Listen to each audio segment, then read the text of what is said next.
This will be the golden age of America. And we are not going back because America is ready for a fresh start.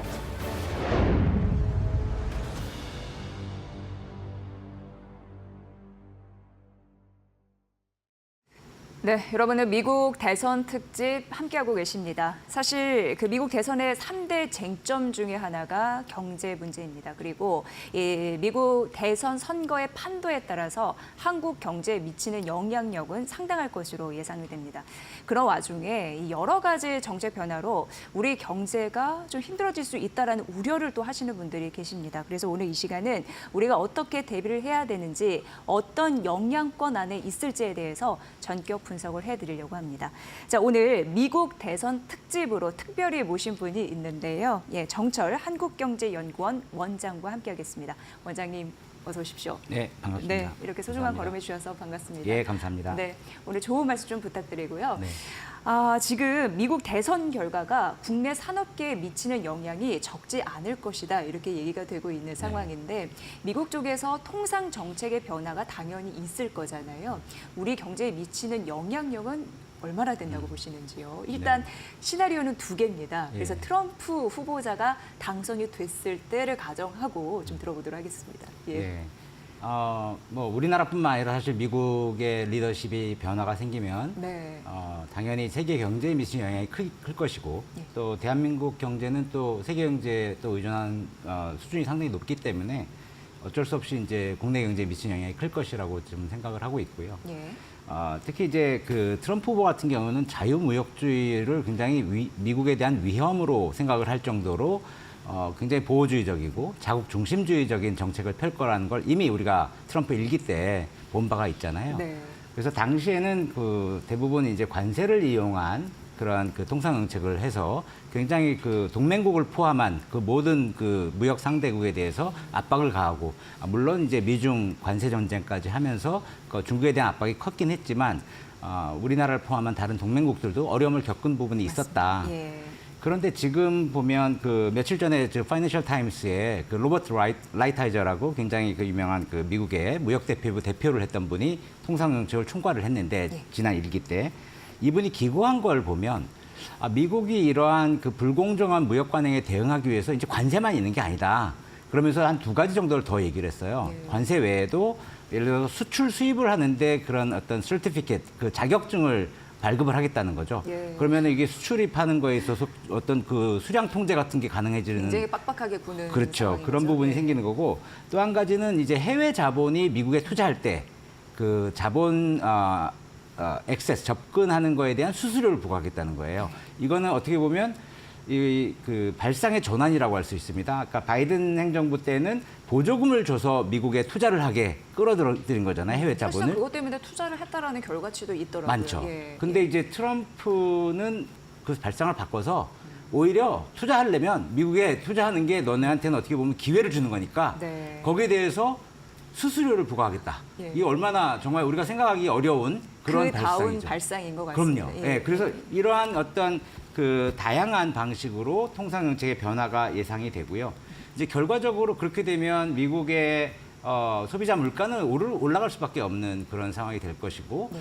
그게 결국 그 미국 시장의 변화가 결국은 이제 한국이라든가 그 주요 수출국, 그러니까 수출국 또는 뭐 무역 상대국들한테 영향을 줄 가능성이 크다. 이제 그런 점에서 특히 이제 지금 잘 아시는 것처럼 트럼프가 이제 일기를 마치고 바이든 행정부 시절에는 그 우리가 대미 투자가 많이 늘어난 만큼, 네, 흑자가 규모가 늘었죠. 예, 무역도 많이, 수출도 많이 하기 때문에 무역 수지 흑자가 많이 늘어났거든요. 네. 그래서 요런 데 같은 경우는, 이런 주요 품목군 같은 경우는 이제 트럼프가 굉장히 이제 관심을 많이 가질 수 있는 부분이다, 이렇게 생각을 합니다. 네. 우리나라는 어떻게 보면은 FTA 체결국이잖아요. 그렇죠. 뭘 조심하면 되는 겁니까? 이렇게 되는 상황에서. 그러니까 네. FTA 체결국이기 때문에 사실 그 트럼프가 지금 보편 관세 10%, 20% 정도를 전체적으로 다 매기겠다는 거 아니에요. 네, 네.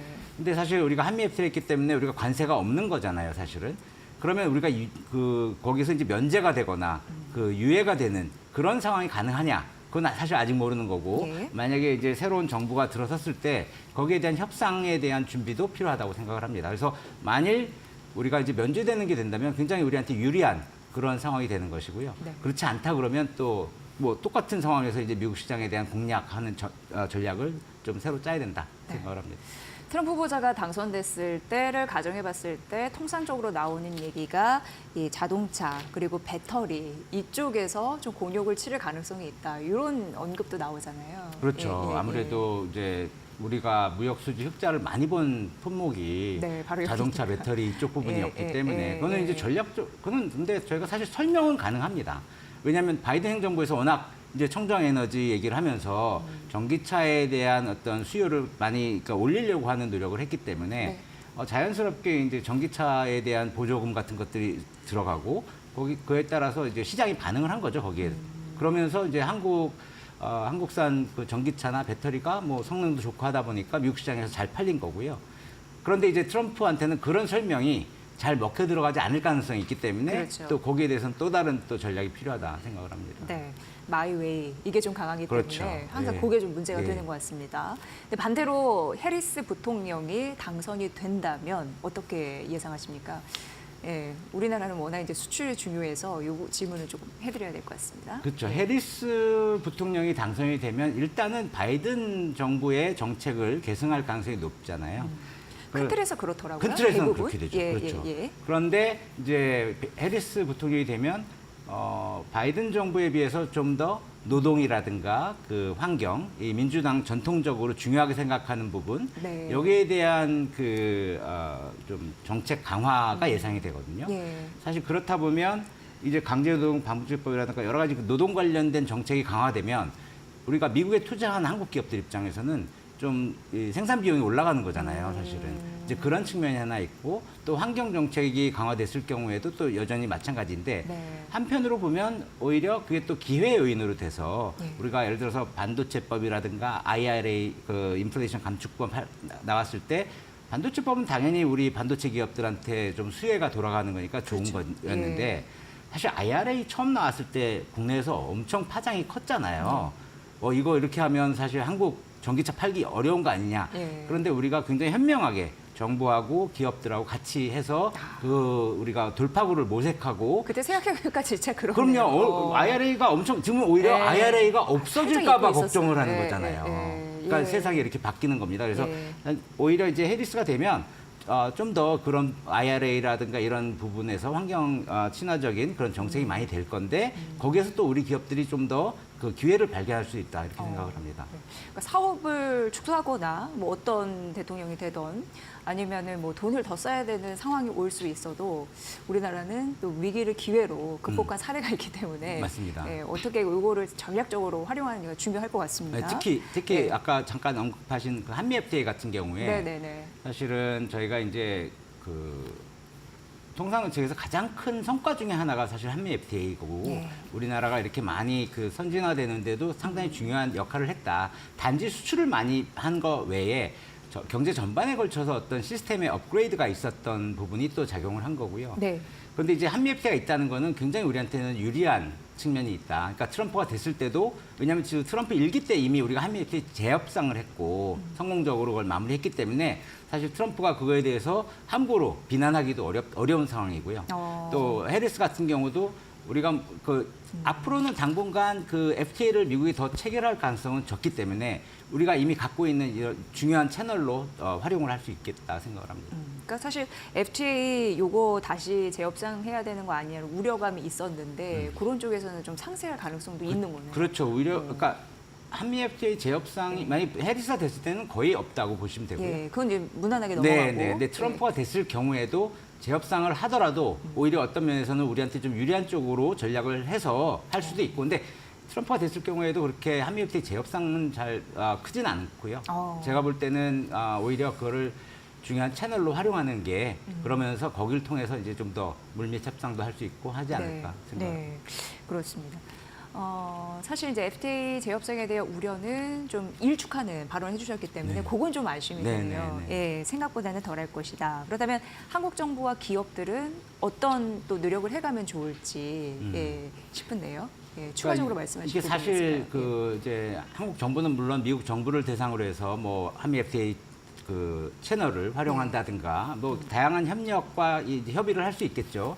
근데 이제 우리 기업들 입장에서는 사실 우리가 직접적으로 미국 정부를 상대하는 거는 사실 쉽지 않은 측면이 있기 때문에 네. 오히려 미국에 있는 그런 기업이라든가 협회라든가 예, 현지 기업, 그렇지, 현지 거기하고 기업. 같이 예. 협력을 하는 방안이 예, 있고요. 예. 그다음에 이제 이미 우리가 예. 그 다양한 미국 내에 있는 주에 이제 투자를 하고 있지 않습니까? 예를 들어서 현대자동차 같은 경우는 조지아에도 있고, 그다음에 삼성전자 같은 경우에는 뭐 텍사스에 있고 이런 식으로 다양한 주에 걸쳐서 우리 투자가 많이 돼 있기 때문에 네. 그 주 입장에서는 그 뭐 생산하고 일자리도 창출하고 상당히 그 주 경제에 기여를 하는 거거든요. 네. 그럼 이런 것들을 좀 활용을 해서 거기에서 이제 그 수혜 기업이라든가 또는 그 종사자들 이런 노동자들을 활용해서 아웃리치 활동을 좀 더 많이 확대할 필요가 있겠다는 생각을 합니다. 그러니까 원장님의 생각은 현지에 있는 지역에 있는 민관 협력이 그렇죠. 중요하다라는 예, 그렇죠. 건데 여기서 질문이 정부는 그럼 도와주고 있습니까? 어떻게? 그러니까 지금 계획이 좀 이제 플랜이 그럼 이제 있는지? 정부도 좀 다양한 예. 준비를 하고 있고요. 예, 예, 어떤 게 사실 있을까요? 민관 예. 협력을 좀 더 하기 위해서 활동을 하고 있고 실제로 이제 우리 한국경제인협회 같은 경우도 예. 이제 다음 달에 한미 재개회의를 미국 워싱턴 D.C.에서 하는데요. 가시겠네요. 네네. 그러면 이제 미국의 미국 그 상공회의소하고 같이 이제 저희가 협력을 하는 관계에 있고 네, 네, 거기에 이제 정부 관계자분들도 오시고 예. 하면서 같이 우리가 이제 협력하는 방안을 논의하게 될 것입니다. 네, 속에 좋은 성과를 거두시고 돌아오셨으면 좋겠다라는 네, 생각을 감사합니다. 해보게 되고요. 지금 미국이 자국 중심으로 공급망을 재편하기 위해서 굉장히 노력을 하고 있는 상황입니다. 사실 우리 쪽에서는 약간 좀 리스크가 있는 상황이고 우리 입장에서는 이를 어떻게든지 최소화하는 게 관건이지 않을까 싶습니다. 그러니까 리스크는 있는데 이를 최소화하는 것 그런 방법이 있을까요? 원장님 어떻게 보세요? 그러니까 당연히 그 리스크는 최소화하는 게 좋은 거고요. 그렇지만 사실 우리가 항상 얘기하는 게 위기는 또 기회가 될 수 예, 있다는 예, 것이고 예, 예. 또 우리나라는 항상 그런 그 위기를 기회로 이렇게 승화시키는 그런 경험이 있기 때문에 네네네. 일단 첫 번째는 당연히 지금 자국 중심주의가 강화되는 상황에서 공급망이 전 세계적으로 재편이 되고 있는 상황인 건 맞는 거고요. 예, 예. 그런 측면에서 봤을 때 사실 우리나라가 너무 미국이나 중국에 과도하게 의존하는 거는 좀 지양할 필요가 있다. 그래서 좀 공급망을 좀 다변화하는 노력을 함께 할 필요가 있다는 생각을 하고 있습니다. 그 말인즉슨 미국과 중국 이외에 그렇죠. 공급망을 조금 더 확대하는 게 중요하다는 거죠. 그렇습니다. 사실 지금 미국이 거의 1위고 중국이 2위인 그렇죠. 그런 상황인 거죠. 그렇게 돼 있는 상황이기 때문에 근데 이제 특히 이제 미국 시장 같은 경우에 이 첨단 산업 중심으로 해서 네. 미국이 자국 내에다가 공급망을 만들려고 하는 거잖아요. 네, 그걸 안보라고 생각하니까 그렇죠. 굉장히 그게 중요하게 왜냐하면 생각하고. 이제는 사실 그게 어떻게 보면 예전에는 이제 무역을 많이 하고 네. 이렇게 세계화를 통해서 서로 이제 많이 연결이 돼 있으니까 네. 경제적으로 네. 이해관계가 같이 겹치니까 그게 오히려 이제 지정학적인 어떤 갈등을 줄일 거라고 생각했는데 이제는 오히려 상대방에게 많이 의존하는 상호 의존성이 그걸 상대방이 만약에 무기로 활용을 하면 예. 무기처럼 활용을 예, 하면 예, 예. 오히려 그게 안보에 위협이 된다고 생각을 하는 예. 완전히 반대되는 그런 논리가 지금 작용을 하고 있고요. 맞습니다. 이제 그런 측면에서 봤을 때 어쩔 수 없이 우리는 미국 시장을 생각했을 때는 거기에 맞는 공급망을 같이 이제 만드는데 저희가 좀 노력을 할 필요가 있을 거라고 생각합니다. 네, 그래요. 그러니까 미국 같은 경우에는 이제 뭐 반도체도 그렇고 2차 전지도 그렇고 뭐 당연히 방산도 그렇고 대부분 그렇게 생각하기 때문에 중국 쪽 아예 그 공급망에서 배제하라고 하면서 미국 그 반도체 장비 업체들도 중국을 빼는 흐름들이 이제 나타났단 말이죠.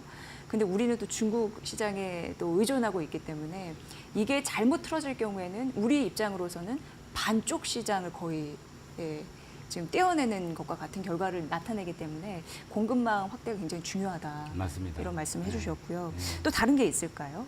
예.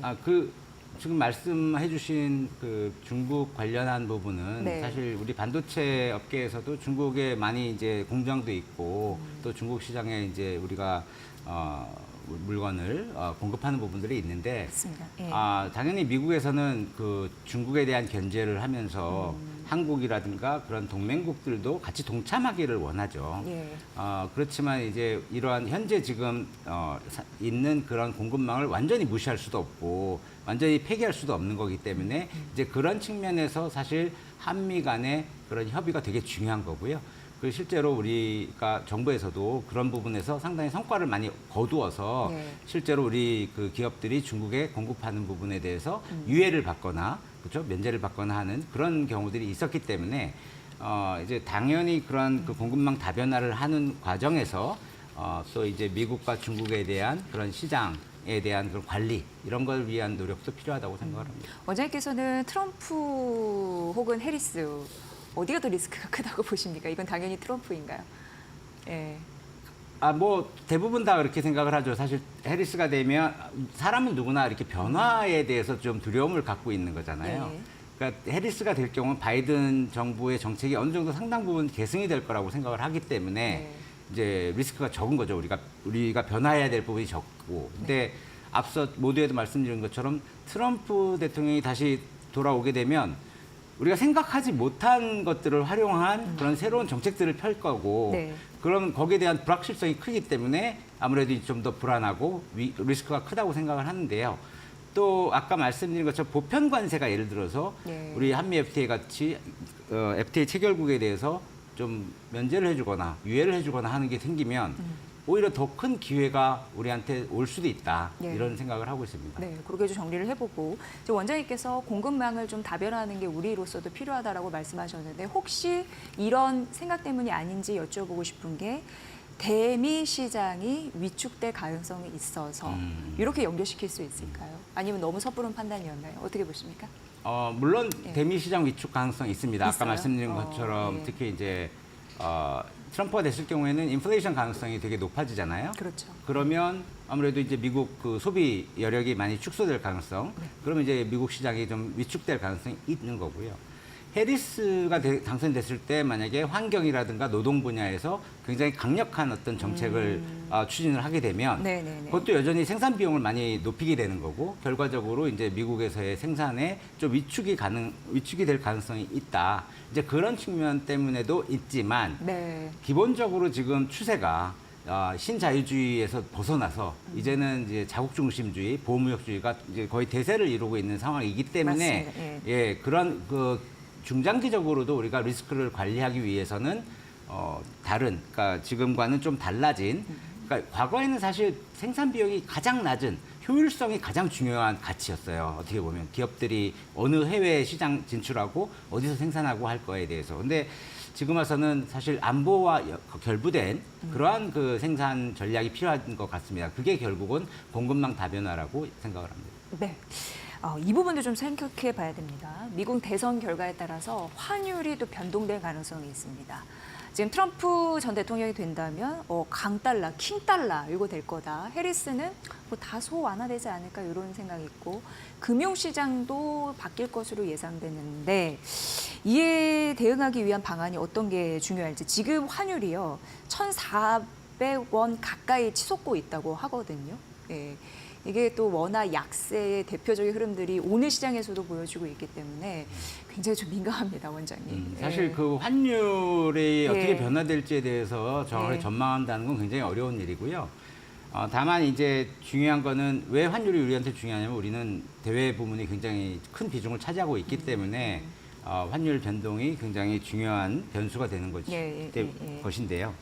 결국은 그 우리 입장에서는 그 변동폭을 많이 줄이고 안정적으로 이거를 관리하는 게 가장 중요한 거다라고 생각을 하고요. 사실 그런 측면에서는 그 우리가 지금 현재 4,157억 달러 정도 외환 보유고를 갖고 있는데 이 외환 보유고를 안정적으로 유지하는 게 중요하다는 생각을 하고 있습니다. 또 하나는 어떤 통화 수합이라든가 이런 그 제도를 활용하는 방법이 있고요. 그리고 중장기적으로는 우리 금융시장을 좀 더 선진화시키는 게 우리 기본적으로 우리의 그 원화 가치, 그 환율이라든가 이런 그 대외 변동성을 좀 줄이는데 도움을 주지 않을까 생각을 합니다. 네. 그다음, 네. 네. 지금 환율이 1,390원대로 급등을 했습니다. 현재 환율을 보면은 1,393원 40전, 어제 대비 14원 10천이 뛰고 있어요. 이 얘기인즉슨 트럼프 대통령이 당선이 되나? 이렇게 생각을 하고 있다는 심리가 좀 반영된 것으로 보이는데 지금 환율 관련해서 좀 말씀을 해주셨고 외환 보유 이런 거는 지속적으로 고간을 좀 채워놓을 게 필요하고 다행히 우리 또 국채가 세계 국채지수 윗배도 편입돼서 그런 부분으로 자금 유입이 된다는 걸 꼭 가정해봤을 때 일정 부분 도움은 되겠다 이런 생각이 드네요. 네, 그렇죠. 그러니까 사실 이 환율이라든가 어떤 금융시장은 뭔가 불확실성에 대해서 민감하게 반응을 할 수밖에 없기 때문에 꼭 트럼프가 당선이 된다는 것을 반영해서 환율이 올랐다기보다는 사실 이제 트럼프 당선될 가능성이 있잖아요. 사실 지금 50대 50으로 보고 있기 때문에 그렇지 않나 생각을 하고요. 그래서 결국은 사실 그 미 대선 이후에 어떤 금융시장 리스크를 해소하려면 시장 불안감을 많이 해소시켜줘야 되는 게 하나의 심리적으로 그렇죠. 털어내는. 그렇죠. 그래서 투자 심리를 개선해서 어떤 급격한 자본 이탈을 좀 방지하는 게 중요한 관건이 아닐까 생각을 합니다. 원장님을 어렵게 모신 만큼 이 질문을 좀 드리고 싶었던 게 미국 대선 이후가 더 중요하지 않습니까, 우리는? 그러면 한국과 미국의 그 경제 협력 관계 이게 어떻게 변할 것으로 예상을 하시며 이를 강화하기 위해서 정부와 기업은 또 어떤 노력을 기울여야 할 건지 궁금합니다. 평소 이런 부분에 대해서 고민을 많으셨을 거라고 생각이 들고요. 고민도 많이 하고 예. 사실 제가 올해 미국에 출장을 여러 번 갔는데요. 갔을 때 이제 뭐 바이든 정부에서 일하는 분이라든가 아니면 이제 트럼프 대통령의 어떤 띵크탱크에 있는 분들 그런 그 이코노미스트를 많이 만났는데요. 굉장히 다른 부분이 있지만 이분들이 공통적으로 하는 얘기가 있습니다. 뭔가요? 일단 한국이 미국에 투자한 것 부분이 사실 굉장히 미국 경제에 기여한 게 있다는 게 하나고요. 알아주는 거네요. 근데 물론 이제 그분들은 이제 이쪽에 관심을 많이 갖고 있기 때문에 아시는 거고 일반 대중들이 그 부분에 대해서 잘 모르는 부분이 있기 때문에 우리는 앞으로 거기에 대해서 좀 더 아웃리치를 강화해야 된다고 생각을 하는 거고요. 또 한 가지는 지금 미국이 첨단 산업의 공급망을 좀 재편하는 데 있어서 파트너가 필요하다는 거죠. 트럼프조차도 사실 혼자만 할 수는 없고 파트너가 필요한데 이제 그런 측면에서 경제 안보 이런 측면에서 한국이 굉장히 중요한 파트너라고 생각을 하는 거는 양쪽 공이 똑같이 그렇게 생각을 하고 있는 것 같아서 저는 굉장히 반갑게 생각을 하고요. 결국 한국이 민주주의라든가 시장 경제라는 이런 가치를 공유하고 있다는 측면, 그다음에 이제 뭐 우리 반도체라든가 이런 첨단 산업에서 중요한 역할을 공급망 전체적으로 봤을 때 중요한 역할을 담당하고 있다는 점에서 사실 그 미국이 한국을 중요한 파트너로 생각할 수밖에 없을 것이고 그런 측면에서는 우리가 좀 더 유리한 그런 상황이 있을 거고요. 저는 이 첨단 산업 발전을 위해서 우리나라가 좀 노력을 해야 되는 부분이 있는데 그런 측면에서는 이제 한미 간의 협력이 중요하다고 생각을 하고 최근에 사실 그 미국의 반도체 제조 장비 업체 램 리서치라는 데가 한국의 그 R&D 센터를 개관하고 이런 것들은 굉장히 중요한 시그널이다라고 생각을 하고요. 그래서 사실 우리 입장에서는 그 어떤 포괄적 의제, 예를 들어서 뭐 그 경제 안보, 기술 협력, 개발 협력 이런 걸 주제로 했던 그 캠프 데이비드 정신을 좀 활용해서 또 한미 간의 협력을 하지만 또 한미를 좀 활용하는 그런 협력 방안도 생각을 할 수 있을 거라고 생각을 합니다. 정말 중요한 지점을 말씀해 주셨습니다. 우리나라가 미국 경제에 큰 역할을 하고 있다는 걸 알릴 것, 전략적 파트너로서의 가치가 분명하다라는 걸 알리는 거 굉장히 중요하다라는 갈무리 말씀까지 들었습니다. 오늘 미국 대선 특집으로 정철 한국경제연구원 원장님을 모시고 분석을 해드렸는데 잘 참고하시면서 미국 대선 결과 지켜보시면 좋을 것 같습니다. 앞으로의 활발한 행보도 저희가 응원하겠습니다. 잘 부탁드립니다. 감사합니다. 고생 많으셨습니다. 감사합니다.